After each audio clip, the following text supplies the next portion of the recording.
করব না। আইসের নেচারটা প্রথমে আমি একটু খুব দ্রুত বলতে চাই।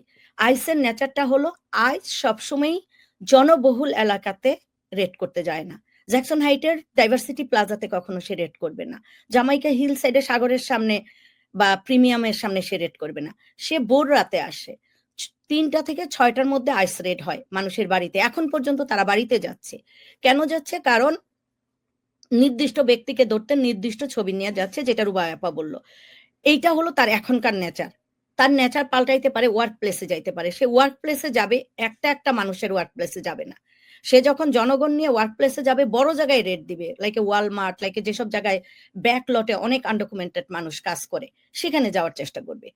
আর আরেকটা জিনিস হলো আইস জনপ্রতিরোধকে ভয় পায়। কারণ হলো আইস কখনোই আজ পর্যন্ত 99% কেসে ওয়ারেন্ট নিয়ে আসে না। এই যে ওয়ারেন্ট নিতে